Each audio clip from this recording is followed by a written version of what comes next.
পৃথিবীর সকল মানুষ কোনো না কোনো কিছুর দাস, কোনো না কোনো কিছুর গোলাম। যেমন কেউ আছে ক্ষমতার গোলাম, ক্ষমতার দাস, কেউ আছে টাকার গোলাম, টাকার দাস, কেউ আছে নারীর গোলাম, নারীর দাস, কেউ আছে ফেসবুকের গোলাম, ফেসবুকের দাস, কেউ আছে মোবাইলের গোলাম, মোবাইলের দাস, কেউ আছে ফ্রি ফায়ার পাবজি গেমের গোলাম, তার দাস, কেউ আছে মদ সিগারেট জুয়ার গোলাম, ওর দাস। মদ সিগারেট জুয়া ছাড়া তার দিন পার হবে না। তাহলে প্রত্যেকটা মানুষ কোনো না কোনোভাবে কোনো না কোনো কিছুর কি দাস বা গোলাম। একমাত্র প্রকৃত স্বাধীন সেই যে 100-100 আল্লাহর গোলাম, আল্লাহর দাস। যে 100-100 আল্লাহর দাস, 100-100 আল্লাহর গোলাম, ওর পায়ে ক্ষমতার দাসত্বের জিঞ্জির নাই, ওর পায়ে টাকার দাসত্বের জিঞ্জির নাই। আমি যদি 100-100 আল্লাহর গোলাম হই, তাহলে কি ক্ষমতার লোভ আমাকে আটকাতে পারবে? টাকার লোভ আমাকে আটকাতে পারবে? পারবে না। আবু বকর, ওমর, ওসমান, আলী, খালিদ বিন ওয়ালিদ, আমর ইবনুল আস, তারা কেমনে অর্ধ পৃথিবী জয় করলেন? কিসের জাদুর কাঠি ছিল তাদের কাছে? তারা 100-100 আল্লাহর গোলাম ছিলেন। আর 100-100 আল্লাহর গোলাম হওয়ার জন্য তাদের কোনো পিছু টান ছিল না। পৃথিবীর কোনো দাসত্বের জিঞ্জির তাদের পায়ে বাঁধা ছিল না। না ক্ষমতা, না নারী, না টাকা, না সম্মান, না মর্যাদা, না বাড়ি গাড়ি, না স্ত্রী পুত্র, না সন্তান সন্ততি, না কিছু, কোনো কিছুর দাসত্বের জিঞ্জিরের বেড়ি তাদের পায়ে বাঁধা ছিল না। এই জন্য রোম পারস্য সাম্রাজ্যের মতো শক্তিশালী সাম্রাজ্য তাদের পায়ের নিচে ধূলিসাৎ হয়ে গেছে। সম্মানিত উপস্থিতি, তো আমরা আলোচনা করছিলাম আব্দুল আলিম ভাইয়ের তাওহীদের আলোচনার পাশাপাশি দুই একটা কথা, তার মধ্যে একটা কথা দিয়ে শেষ করি। কিয়ামতের মাঠ এত ভয়াবহ, এত ভয়াবহ, এত ভয়াবহ যে কিয়ামতের মাঠে নবী রাসূলগণ পর্যন্ত কিছু করতে পারবেন না। অগণিত হাদিস আছে, তার মধ্যে একটা হাদিস, আল্লাহ সুবহানাহু তাআলা কিয়ামতের মাঠে বিচার শুরু করবেন না। কি শুরু করবেন না? বিচারই শুরু করবেন না। এটা আল্লাহর এক আজীব ক্ষমতা, অহংকার যে আল্লাহ বিচারই শুরু করবেন না। মানুষ হয়রান হয়ে যাবে, ক্লান্ত পরিশ্রান্ত হয়ে যাবে। বিচার কেন শুরু হচ্ছে না? এত ক্লান্ত হয়ে যাবে যে মানুষ মনে মনে ভাবতে থাকবে জাহান্নাম হলেও হোক, কিন্তু বিচার হয়ে যাক। কথা বুঝতে পেরেছেন কি? এত ক্লান্ত হয়ে যাবে মানুষ। মুমিনেরাও ক্লান্ত হয়ে যাবে, যেটা হয় হোক, কিন্তু বিচার হোক। তখন মুমিনেরা ঘুরতে ঘুরতে আদম আলাইহিস সালামের নিকটে যাবে, বলবে আল্লাহ আপনাকে নিজে হাতে সৃষ্টি করেছে, আল্লাহ আপনাকে জান্নাতে রেখেছে, আপনি একটু আল্লাহর সাথে কথা বলেন না। আদম আলাইহিস সালাম বলবেন, শোনো, আল্লাহ আজ আমার উপর এত রাগান্বিত, ইতিপূর্বে কোনোদিন এত রাগান্বিত হননি। আমার সাহস নাই যে আমি আল্লাহর সাথে কথা বলবো। আল্লাহু আকবার। তোমরা যাও নূহের নিকটে, তারা নূহের নিকটে যাবে, নূহ আলাইহিস সালাম একই কথা বলবেন। তোমরা যাও মুসার নিকটে, মুসা আলাইহিস সালাম একই কথা বলবেন। ইব্রাহিমের নিকটে ইব্রাহিম আলাইহিস সালাম একই কথা বলবেন। ঈসা আলাইহিস সালামের নিকটে ঈসা আলাইহিস সালাম একই কথা বলবেন। সবাই চলে আসবে মুহাম্মদ সাল্লাল্লাহু আলাইহি ওয়াসাল্লামের নিকটে। মুহাম্মদ সাল্লাল্লাহু আলাইহি ওয়াসাল্লামও সরাসরি ডাইরেক্ট আল্লাহর সাথে কথা বলা শুরু করবেন না। এর মাঠে আল্লাহর আত্মমর্যাদা, আল্লাহ সুবহানাহু তাআলার ক্ষমতা, আল্লাহ সুবহানাহু তাআলার দাম্ভিকতা, আল্লাহ সুবহানাহু তাআলার রাজত্ব, আল্লাহ সুবহানাহু তাআলার আত্মমর্যাদা এত বেশি থাকবে যে মুহাম্মদ সাল্লাল্লাহু আলাইহি ওয়াসাল্লামও ওই পর্যায়ে সরাসরি আল্লাহর সাথে কথা বলার সাহস করবেন না। তিনি সরাসরি সিজদায় পড়ে যাবেন। কতক্ষণ তিনি সিজদায় থাকবেন তা তিনি নিজেও জানেন না। আল্লাহ যখন বলবেন ইরফা রাসাক সাল তুতা ওয়াশফা তুশফা, মাথা উঠাও, চাও দেওয়া হবে, সুপারিশ করো গ্রহণ করা হবে, তখন তিনি মাথা উঠাবেন। তো যেই কিয়ামতের মাঠে আদম, মুসা, ঈসা, নূহ, ইব্রাহিম আলাইহিমুস সালাতু ওয়াস সালাম কথা বলতে পারেন না, সেই গ্রামে নাকি বাংলাদেশের ল্যাংটা বাবা ওই কিয়ামতের মাঠে কথা বলবে। ওই কিয়ামতের মাঠে নাকি বাংলাদেশের পীর জাহাজ দিয়ে নিয়ে যাবে।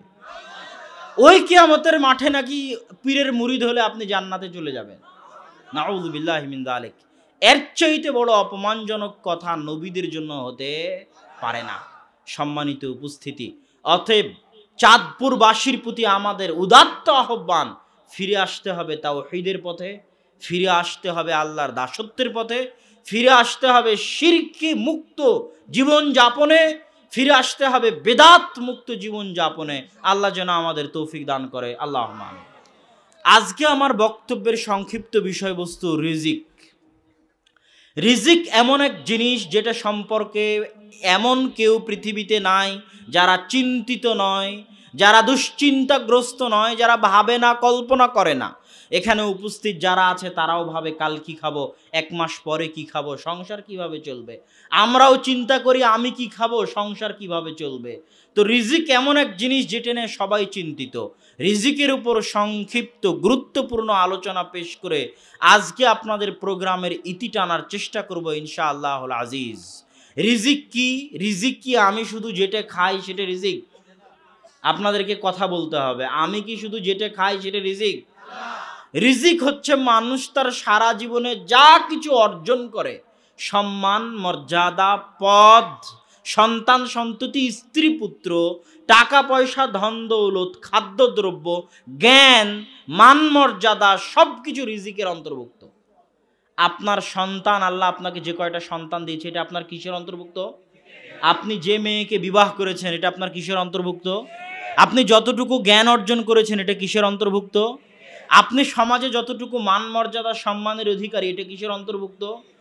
আপনি যে পদে বসে আছেন এটা কিসের অন্তর্ভুক্ত? রিজিকের অন্তর্ভুক্ত। তারপরের মন্তব্য, রিজিক পৃথিবীর নিষ্ঠুর বাস্তবতার সাথে রিজিকের সম্পর্ক। আল্লাহ সুবহানাহু ওয়া তাআলা পবিত্র কোরআন মাজিদে বলছেন, আলহাকুমুত তাকাসুর, ধন সম্পদ নিয়ে পরস্পরের প্রতিযোগিতা, পরস্পরের পাল্লা, টাকা পয়সা নিয়ে পরস্পরের প্রতিযোগিতা, পরস্পরের পাল্লা মানুষকে ভুলিয়ে রাখে মানুষের আসল লক্ষ্য উদ্দেশ্য থেকে। আলহাকুমুত তাকাসুর, একটা ছোট বাচ্চা কাঁদতেছে, আপনি তার কান্না থেকে ভুলিয়ে রাখার জন্য তার হাতে মোবাইল দিলেন, সে কান্না ভুলে গেল, কি চাচ্ছিল সেটা ভুলে গেল। তো আল্লাহ আপনাকে রুহের জগৎ থেকে পাঠিয়েছে, আপনার লক্ষ্য হচ্ছে জান্নাত জাহান্নাম, হয় জান্নাতে না হয় জাহান্নামে। রাজশাহী থেকে রওনা দিয়েছি, কোথায় এসে থামবো? চাঁদপুর পালাখালে এসে থামবো, বুঝতে পারেননি? রাস্তার মধ্যে ঢাকায় একজন সাপের খেলা দেখতে লাগলো, আমি ওখানে বসে ভুলে গেলাম যে আমাকে চাঁদপুর যেতে হবে। বুঝতে পেরেছেন কি? এটা হচ্ছে আল্লাহ ভুলিয়ে দেওয়া। আল্লাহ রুহের জগৎ থেকে পাঠালো, কোথায় যেতে হবে? জান্নাতে না হয় জাহান্নামে। দুনিয়ায় এসে দুনিয়ার ধন সম্পদ, ঐশ্বর্য, টাকা পয়সা দেখে আমি ভুলে গেলাম যে আসলে আমাকে কি জন্য পাঠানো হয়েছিল। এটাই হচ্ছে আলহাকুমুত তাকাসুর, তোমাদের আসল লক্ষ্য উদ্দেশ্য ভুলিয়ে রেখেছে। ধন সম্পদের নেশা, হাত্তা যুরতুমুল মাকাবির, যতক্ষণ না তোমাদের মুখে, তোমাদের পেটে মাটি চাপা পড়ে, কবরের মাটি। দুনিয়ার নিষ্ঠুর বাস্তবতা বলতে গিয়ে রাসূল সাল্লাল্লাহু আলাইহি ওয়াসাল্লাম বলছেন, ইয়াকুলু ইবনু আদম মালি মালি মালি, আদম সন্তান বলে আমার টাকা, আমার টাকা, আমার টাকা। অথচ হে আদম সন্তান, মা আকালা ফা আফনা, আদম সন্তান যা খায় তা হজম হয়ে যায়, মা লাবিসা ফা আবলা, যা পরে তা পুরাতন হয়ে যায়। আজ থেকে 7 দিন আগে যা খেয়েছিলেন তা এখন পেটে আছে? সারাদিন পরিশ্রম করে যে খাবার তৈরি করা হয়, ওই খাবার মুখের মধ্যে 2-3 সেকেন্ডের স্বাদ, তার আগেও কোনো স্বাদ নাই, পরেও কোনো স্বাদ নাই। এটাই কিন্তু পৃথিবীর নিষ্ঠুর বাস্তবতা। খাওয়ার পরে শেষ। মানুষ তার টাকা পয়সা দিয়ে কি করে? হয় খাদ্যদ্রব্য কিনে, সারা মাসের চাল ডাল আলু বেগুন টমেটো পটল, আর না হয় জামা কাপড় কিনে। তা আল্লাহ রাসূল বলছে যা খায় তা হজম হয়ে যায়, যা পরিধান করে তা পুরাতন হয়ে ছিঁড়ে যায়। আর এই দুটো বাদে মানুষ আর কি করে? জমি জায়গা কিনে, বাড়ি গাড়ি কিনে, ব্যাংক ব্যালেন্স জমা করে। তো এই জমি জায়গা, বাড়ি গাড়ি, ব্যাংক ব্যালেন্স একটাও তার নিজের নয়, সব অন্যের। খালি মরতে বলো, মরার পরে আর ছেলে মেয়ে গন্ডগোল লেগে যাবে। তাহলে পৃথিবীতে আজীবন পরিশ্রম করে যা উপার্জন করলেন, খেয়ে শেষ, পরিধান করে শেষ, বাকি যা থাকলো তা অন্যে নিয়ে নিল, আপনি কি নিয়ে গেলেন? ইবনুল কাইয়িম রাহিমাহুল্লাহ বলছেন, দুনিয়াতে মানুষ 100 বছর বসবাস করে, কিন্তু পরকালে গিয়ে দেখে মাত্র 1 মাস বসবাস করেছিল। দুনিয়াতে মানুষ কোটি টাকার মালিক হয়, কিন্তু পরকালে গিয়ে দেখে মাত্র 100 টাকার মালিক ছিল দুনিয়াতে। ইবনুল কাইয়িম রাহিমাহুল্লাহ বলছেন কিভাবে? দুনিয়াতে সে 100 বছর বেঁচেছে ঠিকই, কিন্তু যতটুকু সময় আল্লাহর জন্য ব্যয় করেছে ওটা সারা জীবন জমা করলে 1 মাসের সমান হয় না। তাহলে আর আসল জীবন অতটুকুই যতটুকু আল্লাহর জন্য করেছিল। কোটি কোটি টাকা ইনকাম করেছে, কিয়ামতের মাঠে দেখে মাত্র 100 টাকার মালিক। মানে যতটুকু আল্লাহর সন্তুষ্টির জন্য ব্যয় করেছিল অতটুকুরই সে আসল মালিক, বাকি সব ফাও। এটাই হচ্ছে পৃথিবীর সবচেয়ে নিষ্ঠুর বাস্তবতা। আপনি বলবেন তাহলে দুনিয়াবি কাজও আপনি নেকিতে পরিণত করতে পারেন নিয়ত দিয়ে।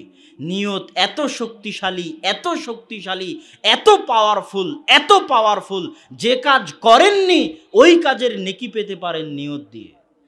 আল্লাহ, যদি আমার এত টাকা হতো, এই টাকা আমি এই কাজে ব্যয় করতাম, টাকার মালিক হন আর না হন আপনার নামে নেকি লেখা হয়ে গেছে। নিয়ত এত শক্তিশালী, এত পাওয়ারফুল নিয়ত যে আপনি গুনাহের নিয়ত করবেন, গুনাহের কাজ করতে পারলেন না, বাস্তবে রূপ দিতে পারলেন না, আপনার জন্য গুনাহ লেখা হবে না। নেকি করতে পারেন না পারেন, এখন বসে নিয়ত করলেন যে ফজরের সালাত আদায় করতে পারেন না পারেন, আপনার জন্য নেকি লেখা হয়ে গেছে। নিয়ত এত শক্তিশালী, এত পাওয়ারফুল যে দুনিয়ার সব কাজ, দুনিয়াবি যত কাজ আছে সব হালাল কাজকে নেকিতে পরিণত করা সম্ভব শুধু নিয়ত দিয়ে। রাসূল সাল্লাল্লাহু আলাইহি ওয়াসাল্লাম বলছেন, কেউ যদি তার স্ত্রীর নিকটে যায় সহবাসে, মিলনে, তো এর জন্যও নেকি লেখা হয়। সাহাবীরা আশ্চর্য, আল্লাহ রাসূল বলেন কি? তখন রাসূল সাল্লাল্লাহু আলাইহি ওয়াসাল্লামের ভাষার সারমর্ম, ভাবার্থ এটা যে আল্লাহ সুবহানাহু ওয়া তাআলা এত অদয়ালু, অরহমতওয়ালা, করুণাবিহীন সত্তা নন, এত অদয়ালু সত্তা নন যে কাজ হারাম পন্থায় করলে গুনাহ হবে ওই কাজ হালাল পন্থায় করলে তিনি নেকি দিবেন না। এত দয়ার অভাব আল্লাহর হয়নি। তো যেই জেনা মানুষ হারাম পন্থায় করলে গুনাহ হবে, সেটা যদি সে তার স্ত্রীর সাথে হালাল পন্থায় করে তো আল্লাহর দয়ার অভাব নয়, আল্লাহ এর জন্য নেকি দিবেন। কিন্তু নিয়ত থাকতে হবে যে আমি আমার লজ্জাস্থানের হেফাজতের জন্য বিবাহ করছি। এই নিয়ত আপনার সব কিছুকে নেকিতে পরিণত করে দিবে। এমনকি আপনার স্ত্রীর মুখে তুলে দেওয়া লোকমা আপনার জন্য সাদাকা হিসেবে গণ্য হবে। আপনার সন্তানের জন্য খরচ করা টাকা সাদাকা হিসেবে গণ্য হবে। আপনি আগে দুনিয়ার জন্য ব্যবসা করতেন, আজকে থেকে ব্যবসা করবেন দিনের জন্য, যাতে আরও বেশি টাকার মালিক হতে পারেন, আরও বেশি আল্লাহর রাস্তায় খরচ করতে পারেন। এই নিয়ত করা মাত্রই সকাল থেকে সন্ধ্যা পর্যন্ত ব্যবসার পিছনে যত সময় দিবেন সব কি হবে বলেন তো? সব নেকিতে পরিণত হবে। সম্মানিত উপস্থিতি, রিজিকের আলোচনা করছিলাম, দুনিয়ার নিষ্ঠুর বাস্তবতা। রাসূল সাল্লাল্লাহু আলাইহি ওয়াসাল্লাম বলছেন, রাসূল সাল্লাল্লাহু আলাইহি ওয়াসাল্লাম একদিন এক বাজারের পাশ দিয়ে যাচ্ছেন। বাজারের পাশে একটা মরা কান কাটা ছাগল পড়ে আছে, মৃত কান কাটা ছাগল। তো কান কাটা থাকার কারণে চামড়াও কোনো কাজে লাগবে না, কেন কাটা চামড়ার কোনো দাম নাই। রাসূল সাল্লাল্লাহু আলাইহি ওয়াসাল্লাম সাহাবীদেরকে বললেন, হে সাহাবীরা, হে সঙ্গী সাথীরা, হাল ইউহিব্বু আহাদুকুম আন ইয়াখুযা হাযা বিদিরহামিন, তোমাদের মধ্যে কেউ কি আছে যে এই কান কাটা ছাগলকে ক্রয় করবে 1 দিরহামের বিনিময়ে? সাহাবীরা বললেন, আল্লাহর রাসূল, ফ্রিতে দিলে, এমনিতে দিলেও তো আমরা এই মরা কান কাটা ছাগল নিব না। রাসূল সাল্লাল্লাহু আলাইহি ওয়াসাল্লাম বললেন, শোনো, এই মৃত কান কাটা ছাগলের মূল্য তোমাদের নিকটে তোমাদের নিকটে যতটুকু মূল্যহীন, যতটুকু দামহীন, এই পৃথিবী আল্লাহর নিকটে তার চাইতেও মূল্যহীন, তার চাইতেও দামহীন। রাসূল সাল্লাল্লাহু আলাইহি ওয়াসাল্লাম বলছেন, এই পৃথিবীর যদি সরিষা সমপরিমাণ, মাছির ডানা পরিমাণ মূল্য আল্লাহর নিকটে থাকতো, তাহলে কোনো কাফের এক ঢোক পানি পান করতে পারতো না। আজকের পৃথিবীতে যত ধনী আছে সব কে? কাফেরই। বিল গেটস বলেন, মুকেশ আম্বানি বলেন, জ্যাকমা বলেন, আলিবাবা.com-এর প্রতিষ্ঠাতা, মাইক্রোসফটের প্রতিষ্ঠাতা, সব কি? সবাই অমুসলিম। সবাই কি পৃথিবীর শ্রেষ্ঠ ধনী? তো ধনী হওয়া মানে আল্লাহর ভালোবাসা। ইন্নাল্লাহ ইউতিদ দুনিয়া লিমান ইউহিব ওয়া মান লা ইউহিব, আল্লাহ যাকে ভালোবাসেন তাকেও দুনিয়া দেন, যাকে ভালোবাসেন না তাকেও দুনিয়া দেন। আল্লাহ ফেরাউনকে ভালো না বাসার পরেও ক্ষমতা দিয়েছেন, কারুন কাফের হওয়ার পরেও ধন সম্পদ দিয়েছেন, আবার দাউদ সুলাইমান মুমিন নবী হওয়ার পরেও তাদেরকে ক্ষমতা ধন সম্পদ দিয়েছেন। ইউসুফ আলাইহিস সালাম নিজে নবী, পিতা নবী, দাদা নবী, পরদাদা নবী হওয়ার পরেও তিনি কুয়াতে নিক্ষিপ্ত হয়েছেন, বাজারে কৃতদাস হিসেবে বিক্রি হয়েছেন, মানুষের বাড়িতে চাকর হিসেবে, গোলাম হিসেবে, কৃতদাস হিসেবে মানুষের বাড়িতে চাকর হয়ে মানুষের কথা শুনেছেন, নির্দেশ শুনেছেন। তখন তিনি নিজে নবী, তার বাপ নবী, তার দাদা নবী, তার পরদাদা নবী। মিথ্যা অপবাদ মাথায় নিয়ে জেলে গেছেন, 7 বছর জেল খেটেছেন। তখন তিনি নিজে নবী, তার বাপ নবী, তার দাদা নবী, তার পরদাদা নবী। তখন তার পিতা জীবিত, তার জন্য দোয়া করতে করতে চোখের পানি ফেলে চোখ অন্ধ হয়ে গেছে। পিতা ইয়াকুবের তার জন্য দোয়া চলতেছে, আর তিনি মানুষের বাড়িতে গোলাম, তিনি বাজারে কৃতদাস, মানুষের বাড়িতে চাকর, মাথায় মিথ্যা অপবাদ, 7 বছর জেলে। তো আল্লাহ কি ইউসুফকে ভালোবাসেন না? আল্লাহ সুবহানাহু ওয়া তাআলা ইউসুফকে যে ভালোবাসেন তার প্রমাণ আল্লাহ ইউসুফকে জেনা থেকে বাঁচিয়ে দিয়েছেন। আল্লাহু আকবার। সুতরাং আল্লাহর ভালোবাসা পাওয়ার প্রমাণ হচ্ছে আল্লাহ আপনাকে তার আনুগত্য করতে দেয় কিনা। আপনার জন্য এটাই সবচেয়ে বড় শাস্তি, এটাই সবচেয়ে বড় শাস্তি যে আল্লাহ আপনাকে তার অবাধ্যতায় লিপ্ত রেখেছে। আপনি আল্লাহর দয়া বঞ্চিত, রহমত বঞ্চিত, করুণা বঞ্চিত, আপনি আল্লাহর দরবার থেকে বিতাড়িত। আর যে আল্লাহর দয়া বঞ্চিত, রহমত বঞ্চিত, করুণা বঞ্চিত, আল্লাহর দরবার থেকে বিতাড়িত, যার সাথে আল্লাহর সম্পর্ক নাই, তার চেয়ে বড় ইতিম, তার চেয়ে বড় মিসকিন দুনিয়াতে নাই। সে পৃথিবীর সবচেয়ে বড় ইতিম। কোনো ভাগাড়ে পড়ে মারা গেলেও আল্লাহ পরোয়া করবেন না। সুতরাং আল্লাহ আপনাকে ভালোবাসেন না বাসেন না এটার মাপকাঠি এটা নয় যে আপনি কয় টাকার মালিক আর আপনি কয় টাকার মালিক নন, এটা নয়। আপনি আল্লাহর ইবাদত করতে পারছেন কিনা, আলহামদুলিল্লাহ সুবহানাল্লাহ বলতে পারছেন কিনা, সালাত আদায় করতে পারছেন কিনা, এটাই আল্লাহর ভালোবাসার প্রমাণ। খুব কম বান্দা রাতে উঠে তাহাজ্জুদ আদায় করতে পারে, তাই নয় কি? ওই যে অল্প সংখ্যক বান্দা রাতে উঠে তাহাজ্জুদ আদায় করে, ওদেরকে আল্লাহ ভালোবাসেন, তারা আল্লাহর পছন্দনীয় বান্দা। সম্মানিত উপস্থিতি, আলোচনা করছিলাম রিজিকের। তাহলে দুনিয়াতে দুনিয়ার মূল্য মানুষের কাছে কত? ঢাকা শহরে বসুন্ধরাতে একটা জমি কিনবেন, গুলশানে জমি কিনবেন, ধানমন্ডিতে জমি কিনবেন, দাম কত হবে? ওই জমি চলে যাবেন লন্ডনে, দাম কত হবে? ওই জমি চলে যাবেন নিউ ইয়র্কে, কত হবে? সিলিকন ভ্যালিতে কত হবে? রিয়াদে কত হবে? পৃথিবীর বড় বড় রাজধানীগুলোতে কত হবে? হংকংয়ে কত হবে? চীনের রাজধানীতে কত হবে? সারা পৃথিবীর সব জমি যদি আমি টাকা দিয়ে কিনতে চাই, কত টাকা হতে পারে? মানুষ মাপতে পারবে সে টাকার দাম? পারবে না। এই জমিন সারা আজীবন যত ফসল উৎপাদন করেছে আর করবে, তার দাম কত হতে পারে? এই জমির নিচে যত খনিজ আছে, স্বর্ণ, রৌপ্য, তেল, গ্যাস, তার দাম কত হতে পারে? সবগুলোকে আল্লাহ বললেন যে ওই মরা কান কাটা ছাগলের সমানও নয়, ওই মাছির ডানার সমানও নয়। আল্লাহু আকবার।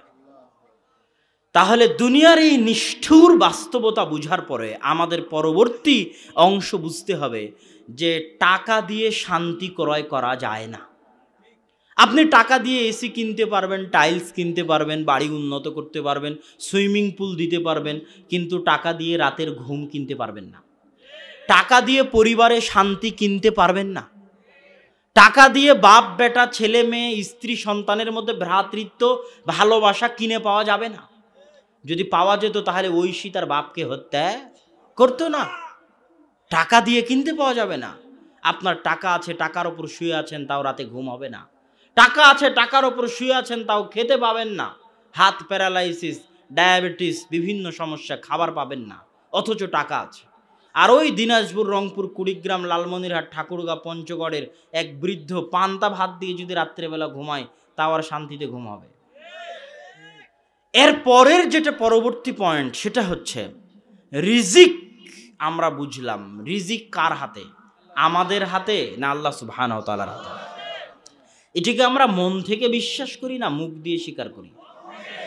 এটাই সবচেয়ে বড় পৃথিবীর পরীক্ষা। বলছি মন থেকে, কিন্তু সত্যি মন থেকে কিনা এর পরীক্ষা দিতে হবে। আল্লাহ সুবহানাহু ওয়া তাআলা কোরআনে বলছেন, ওয়ামা মিন দাব্বাতিন ফিল আরদি ইল্লা আলাল্লাহি রিজকুহা। জমিনে চলে এমন কোনো প্রাণী, এমন কোনো জীবজন্তু, পোকামাকড়, মশা মাছি, মানুষ, জিন নাই যাদের রিজিকের দায়িত্ব আমি আল্লাহ বহন করি না। জমিনে যত কিছু আছে সবকিছু রিজিকের দায়িত্ব কার? আল্লাহ সুবহানাহু ওয়া তাআলা। আল্লাহ সুবহানাহু ওয়া তাআলা হাদিসে কুদসি আল্লাহর রাসূল বলছেন, আল্লাহ বলেন, ইয়া বানি আদম, হে আদমের সন্তানেরা শোনো, কুল্লুকুম জায়ে', তোমরা সবাই ক্ষুধার্ত।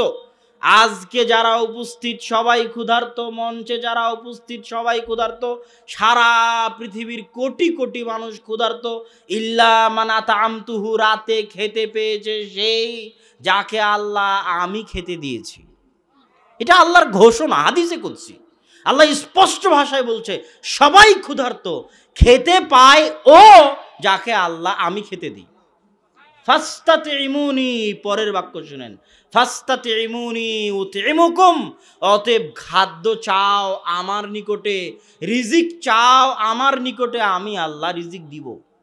শুধু তাই নয়, শোনো হে আদমের সন্তানেরা, লাউ আন্না আউওয়ালাকুম ওয়া আখিরাকুম ওয়া ইনসাকুম ওয়া জিন্নাকুম, যদি তোমাদের পৃথিবীর শুরু আদম থেকে নিয়ে পৃথিবীর শেষ কিয়ামত পর্যন্ত সকল মানুষ সকল জিন এক খোলা মাঠে একসাথে একত্রিত হয়, ফাসালু মাসআলাতাহুম, সবাই যার যা চাওয়ার আছে একসাথে চায়, আদম থেকে নিয়ে কিয়ামত পর্যন্ত লাখো কোটি মানুষ লাখো কোটি জিন এক মাঠে জমা হয়ে আল্লাহর নিকটে একসাথে চাইবে, আল্লাহ আমার এত বিঘা জমি দরকার, এত কোটি টাকা দরকার, যার যা চাওয়ার আল্লাহ একসাথে দিয়ে দিবেন।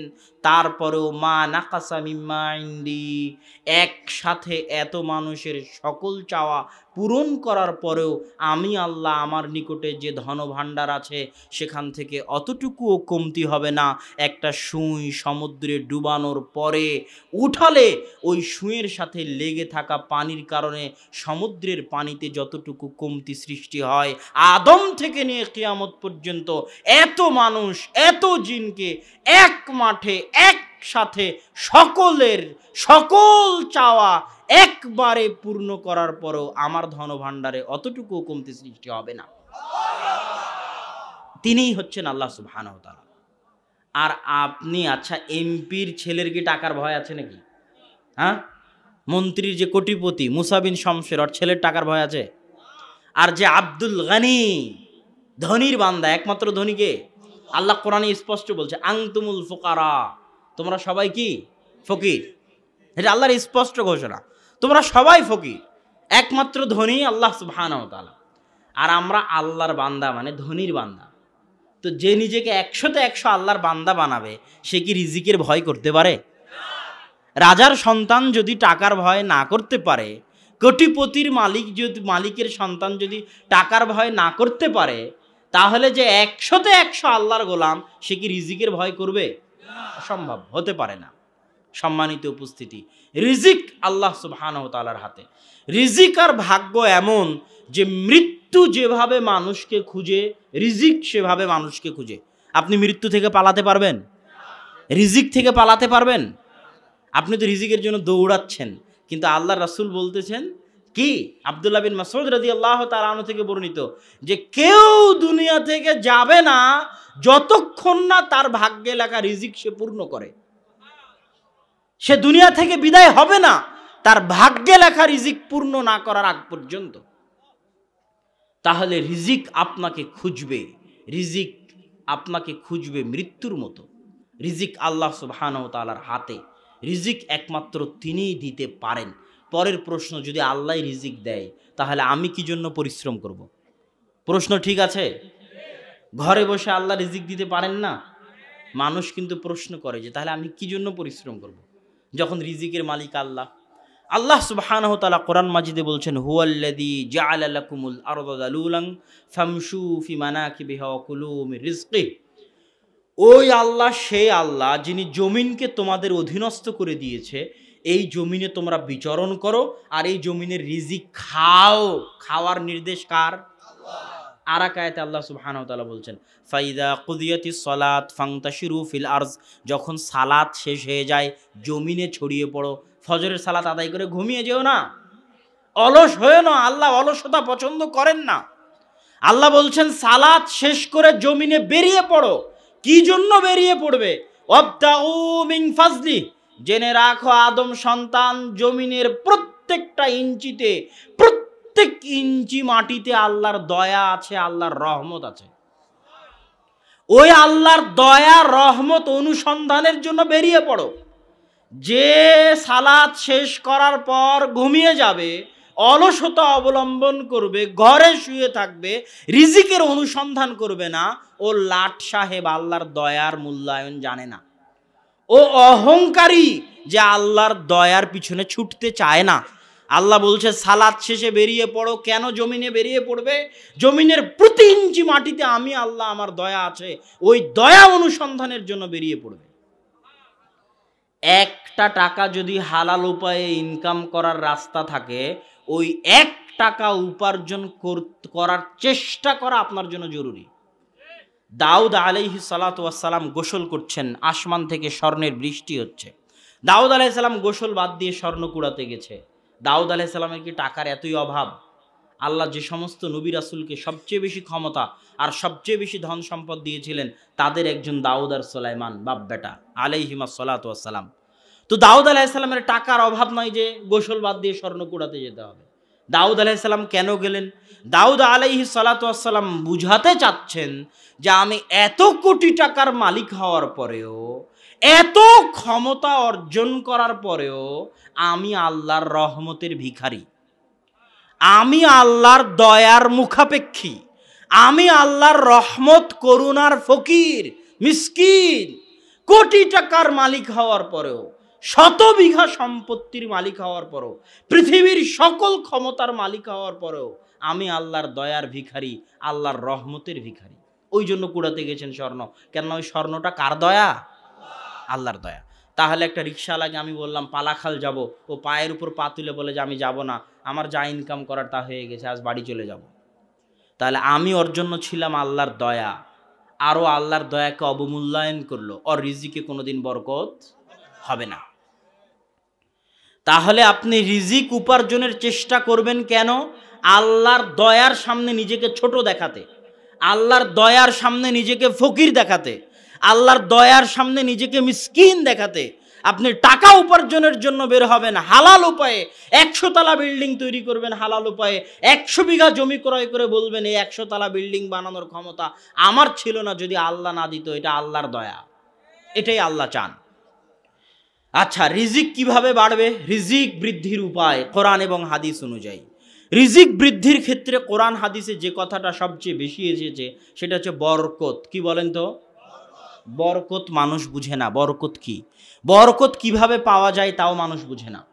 পৃথিবীর সকল বরকতের একমাত্র উৎস কোথায়? আল্লাহ সুবহানাহু ওয়া তাআলা।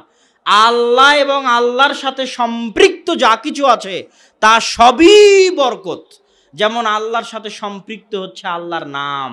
আপনি আল্লাহর নাম নিয়ে খাবেন, কি হবে? রাসূল সাল্লাল্লাহু আলাইহি ওয়াসাল্লাম বলছেন, কেউ যদি বিসমিল্লাহ বলে না খায় তার সাথে শয়তান খাবে। আল্লাহর নাম হচ্ছে আসসালাম, শান্তি। কেউ যদি বাড়িতে প্রবেশ করার সময় আল্লাহর নাম না নেয়, আসসালামু আলাইকুম না বলে, শয়তান ঘোষণা দেয়, শোনো এই বাড়ি তোমাদের থাকার জায়গা, এই বাড়ি তোমাদের খাওয়ার জায়গা, এই বাড়িতে থাকো আর খাও। আর যেই বাড়িতে শয়তান থাকে ওই বাড়ি থেকে বরকত পালায়। শয়তান আর বরকত মুখামুখি, বিপরীত। যেখানে শয়তান আছে ওখানে বরকত নাই, যেখানে শয়তান আছে ওখানে ফেরেশতা নাই, যেখানে ফেরেশতা আছে ওখানে বরকত আছে, যেখানে শয়তান আছে ওখানে বরকত নাই। রাসূল সাল্লাল্লাহু আলাইহি ওয়াসাল্লাম বলছেন, লা তাদখুলুল মালায়েকা ফি বাইতিন, ওই বাড়িতে রহমতের ফেরেশতা প্রবেশ করবে না যেই বাড়িতে বাপের ছবি ঝুলানো আছে সম্মানের সাথে, যেই বাড়িতে বিদেশ থেকে কিনে আনা আছে ঘোড়া হরিণ, স্বর্ণের ঘোড়া হরিণ কিনে শোকেজে সাজিয়ে রাখা আছে, ওই বাড়িতে রহমতের ফেরেশতা প্রবেশ করবে না। মানে ওই বাড়িতে কি নাই? বরকত নাই। কি নাই? বরকত নাই। ওই বাড়িতে শয়তানের বসবাস। কাদের বসবাস? শয়তানের বসবাস। সম্মানিত উপস্থিতি, বরকত পাবো আল্লাহ আর আল্লাহর সাথে সম্পৃক্ত যা কিছু আছে। একটা আল্লাহর নাম আর একটা আল্লাহর বাণী। আল্লাহর বাণী কোনটা বলেন তো? কোরআন।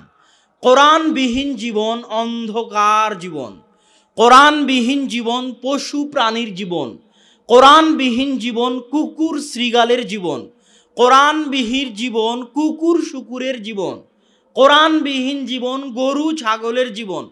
মানুষ মুসলমানের জীবন কোরআনবিহীন হতে পারে না। কোরআনবিহীন বাড়ি অন্ধকার বাড়ি, কোরআনবিহীন বাড়ি বরকতবিহীন বাড়ি, কোরআনবিহীন বাড়ি রহমতবিহীন বাড়ি, কোরআনবিহীন বাড়ি শয়তানের বাড়ি, কোরআনবিহীন বাড়ি কবর, কবরের মতো অন্ধকার, যে বাড়িতে কোরআন তেলাওয়াত হয় না। মুসলমানের মরা উচিত নয় কোরআন না শিখে। কোনো মুসলমান সন্তানের বড় হওয়া উচিত নয়, বেড়ে ওঠা উচিত নয় কোরআন না শিখে। কোনো মুসলমানের মৃত্যুবরণ করা উচিত নয় কোরআন না শিখে। এরকম শত সম্মেলন আয়োজন করার চাইতে জরুরি কোরআন শিক্ষার আয়োজন করা। এরকম ঘন্টার পর ঘন্টা বক্তব্য দেওয়ার চাইতে জরুরি আমি আপনাকে কোরআন শিখাবো। এ আধা ঘন্টা বক্তব্য দিয়ে আপনার যা উপকার করতে পারবো, এ আধা ঘন্টায় আলিফ বা তা সা শিখালে, সূরা ফাতিহা শুদ্ধ করালে তার চেয়ে বেশি উপকার করতে পারতাম। এ কথাই ঠিক, এ কথাই চূড়ান্ত। আল্লাহ আমাকে বলেননি হুদাল্লিন নাস, আল্লাহ ডাক্তার জাকির নায়েককে বলেননি হুদাল্লিন নাস, আল্লাহ আব্দুর রাজ্জাক বিন ইউসুফকে বলেননি হুদাল্লিন নাস। হাজারো লাখো জাকির নায়েক, কোটি আব্দুর রাজ্জাক বিন ইউসুফ মিলে যত মানুষকে হেদায়েত করতে পারবে, কোরআন একাই তার চেয়ে বেশি মানুষকে হেদায়েত করতে পারবে। অবশ্যই যদি মানুষ কোরআনের কাছে যায়, যদি মানুষ কোরআন বুঝে, এটা জীবন্ত মুজিজা। সব নবী চলে গেছে, মুজিজা চলে গেছে। মুসা আলাইহিস সালাম চলে গেছে, লাঠি চলে গেছে, হাতের শুভ্রতা চলে গেছে। ঈসা আলাইহিস সালাম আসমানে চলে গেছেন, মৃত ব্যক্তিকে জীবিত করা, কুষ্ঠ রোগীকে ভালো করা, অন্ধকে ভালো করা নাই, চলে গেছে। কিন্তু মুহাম্মদ সাল্লাল্লাহু আলাইহি ওয়াসাল্লাম চলে গেছেন, তার মুজিজা এখনো আছে, সেটা কি? কোরআন। কিন্তু আজকে আব্দুল্লাহ বিন আব্দুর রাজ্জাক আসবে বলা হয়েছে, হাজার মানুষ এখানে জমা হয়েছে। আব্দুর রাজ্জাক বিন ইউসুফ আসলে আরও বেশি মানুষ জমা হতো। কিন্তু কাল যদি মসজিদে বলি কোরআন শিখানো হবে, কয়টা মানুষ আসবে? তাহলে আপনি কাকে মূল্য দিচ্ছেন বেশি? সম্মানিত উপস্থিতি, কোরআন সবচেয়ে গুরুত্বপূর্ণ। কোরআন আপনার জীবন পরিবর্তন করে দিবে, জীবনে রহমত বরকত নিয়ে আসবে। আজ থেকে প্রতিজ্ঞা করেন, যারা কোরআন জানেন না তারা কোরআন শিখবেন। কি বলেন?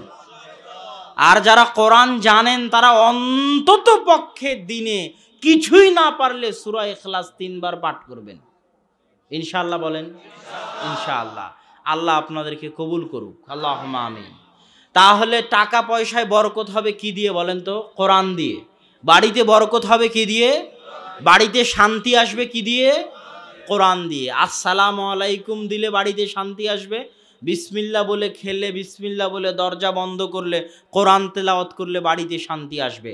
পরের পর্ব, রিজিক কিভাবে বৃদ্ধি পাবে। 1, আল্লাহ ভীরু এবং আল্লাহর প্রতি ভরসা। আল্লাহকে ভয় করা এবং আল্লাহর উপর ভরসা করার ক্ষেত্রে কোরআনে বলা হয়েছে, যে আল্লাহকে ভয় করবে এবং আল্লাহর উপর ভরসা করবে, আল্লাহ তার রিজিকের ব্যবস্থা করে দিবেন মিন হাইসু লা ইয়াহতাসিব, এমন জায়গা থেকে যে সে কল্পনাও করতে পারবে না যে কোথায় থেকে তার রিজিক হবে।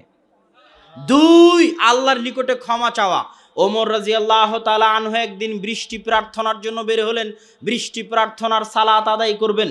বৃষ্টি প্রার্থনার জন্য বের হয়ে তিনি মানুষকে বললেন, তোমরা ক্ষমা চাও, আল্লাহর নিকটে ক্ষমা চাও, ক্ষমা চাও। তাবিরা বলতেছে, ওমর রাদিয়াল্লাহু তাআলা আনহু, আপনি বৃষ্টি না চেয়ে ক্ষমা চাইতে বলেন কেন? তখন তিনি কোরআনের আয়াত তেলাওয়াত করলেন, ফাকুলতুস্তাগফিরু রাব্বাকুম ইন্নাহু কানা গাফফারা ইরসিলিস সামা আলাইকুম মিদরারা। তোমরা আল্লাহর নিকটে ক্ষমা চাও, ক্ষমা চাইলে আল্লাহ আসমান থেকে মুষলধারে বৃষ্টি বর্ষণ করবেন, তোমাদের ধন সম্পদ সন্তান সন্ততিতে বরকত দিবেন। আল্লাহু আকবার। 3 যে জিনিস আপনার ধন সম্পদ বাড়াতে পারে সেটা হচ্ছে সাল্লাল্লাহু আলাইহি ওয়াসাল্লাম বলছেন, মান সাররাহু আন ইউবসাতা লাহু ফি রিজকি, যে চায় তার রিজিক বাড়িয়ে দেওয়া হোক, তার রুজি বাড়িয়ে দেওয়া হোক, সে যেন আত্মীয়তার সম্পর্ক রক্ষা করে। আপনি সহি আকীদায় এসেছেন, আপনার ভাই আসেনি, সম্পর্ক ছিন্ন করে দিবেন? আপনি সহি আকীদায় এসেছেন, আপনার বাপ শাহজালালের কবরে গিয়ে সিজদা দেয়, সম্পর্ক ছিন্ন করে দিবেন? হেরাক্লিয়াসকে আল্লাহ রাসূল বলেনি চিঠিতে লেখার সময়, হেরাক্লিয়াসের কাছে আল্লাহ রাসূল চিঠি লিখছেন, চিঠিতে আল্লাহ রাসূল বলেননি, হে কাফের হেরাক্লিয়াস, আমি তোমাকে ইসলামের দাওয়াত দিচ্ছি। আল্লাহ রাসূল লিখেছেন, হে মহান রোমান অধিপতি হেরাক্লিয়াস, সম্মান দিয়ে সম্বোধন করেছে। ফেরাউনের চেয়ে বড় কাফের দুনিয়াতে আছে? ফেরাউনের কাছে যখন দাওয়াত দিতে পাঠিয়েছে মুসাকে, তখন আল্লাহ কি বলেছে? গিয়ে বলবা, এই কাফের ফেরাউন, তোকে ইসলাম গ্রহণ করতে হবে। হ্যাঁ, না আল্লাহ বলেছে নরম ভাষায় কথা বলো। এখন আপনি যদি রাত দিন গালি দেন, উমুক বেদাতি, তুমুক মুশরিক, উমুকের জন্য দোয়া করা যাবে না, তুমুকের মৃত্যুতে খুশি হতে হবে, তুমুকের জন্য এটা করতে হবে, অমুকের জন্য এটা করতে হবে, উমুকের হেদায়া আগুনে জ্বালিয়ে দেব, উমুক ইবলিস, এভাবে যদি গালিগালাজ করেন দাওয়াত দিতে পারবেন? বাপ কবরে যায় তাই বাপের সাথে সম্পর্ক ছিন্ন করে দিয়েছেন। যতই আপনার আকীদা বিশুদ্ধ হোক, আপনার ধন সম্পদে বরকত হবে না।